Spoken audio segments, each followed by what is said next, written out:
Did I press it? Yes. Yeah, you press it. Okay, thank you.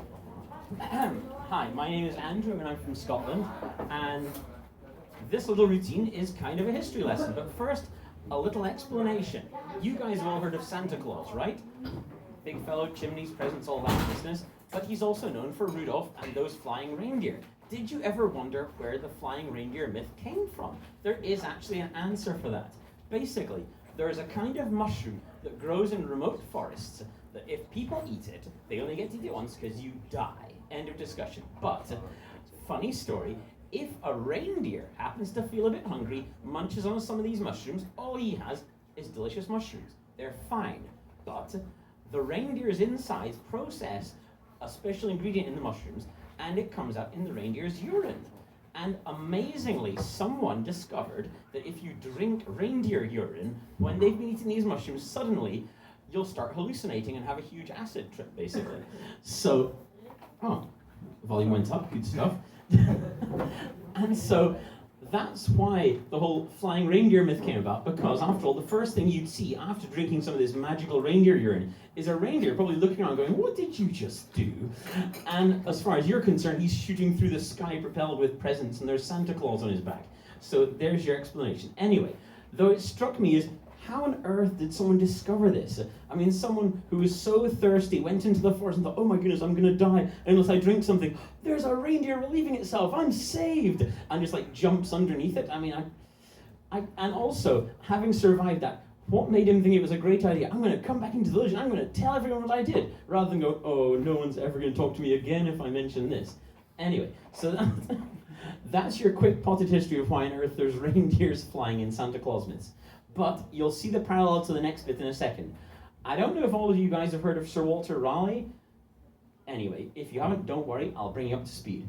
He was basically a bit of an explorer, a bit of a scoundrel, and Queen Elizabeth of England, the first one, not the new one, well, the one that's dear departed, anyway, the original and classic, she was a big fan of his. She would send him off exploring, he'd go to America, and he would bring back gifts for her. He's actually the guy who brought potatoes to the UK.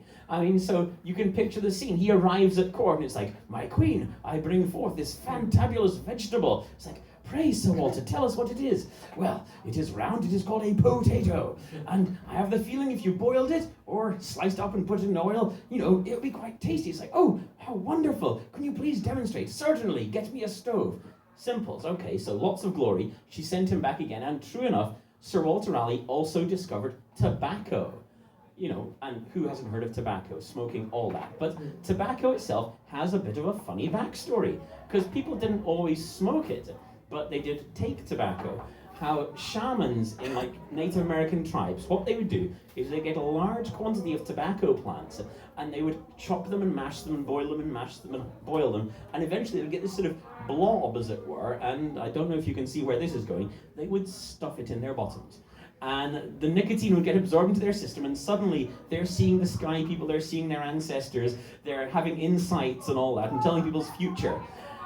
And okay, but at the same time, I'm once again struck by how on earth did they stumble upon that? I mean, I'm a lousy cook, but I don't care how clumsy a cook you are.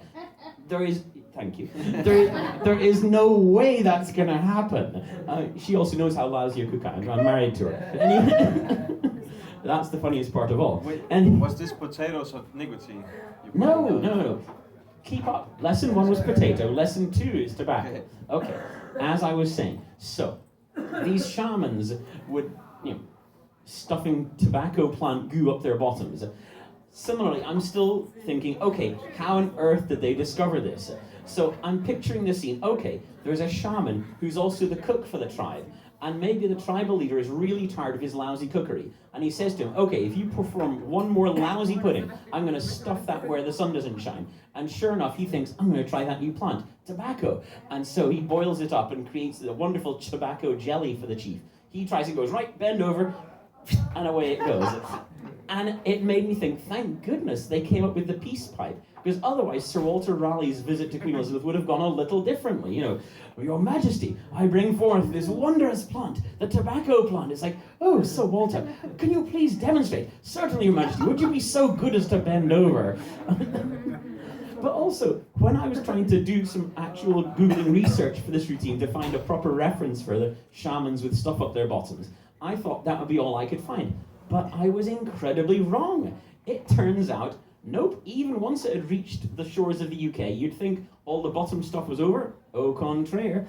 They, for some reason, 200 years ago, thought this was a cure to drowning. If you were fished out of the river and you were cold as ice and you had stopped breathing because CPR was 150 years away, what did they do? They got a set of bellows and a coal and some tobacco, filled the bellows with tobacco and stuffed it in your bottom, squeezed the bellows, and somehow this hot tobacco smoke would revive you.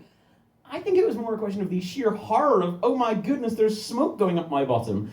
I mean, I read a historical account of, this was actually so popular that along the Thames, instead of life preservers, they had literally stations with bellows and coals and tobacco. So it's like, in case of drowning, just grab the bellows and stuff. And anyway, True story. I know. I checked. It's scary. But the first account, I think the doctor was actually a victim to a prank, because the account was, a woman's body was dragged out of the Thames. She was as cold as ice. The doctor was there. He was out of ideas. But then a sailor on a passing ship said to him, "Hey, doctor, I think you should stick my pipe up her bottom and just give it a good blow." I mean, it's like, I bet the sailor was going, "You won't believe what I told that doctor. I think he's going to do it. Come on, guys, watch this." And sure enough, the doctor stuffed the pipe. The woman was like, "Bah, I'm alive." I think it was, like I said, more the shock of that brought her back to life. But this became standard practice for years.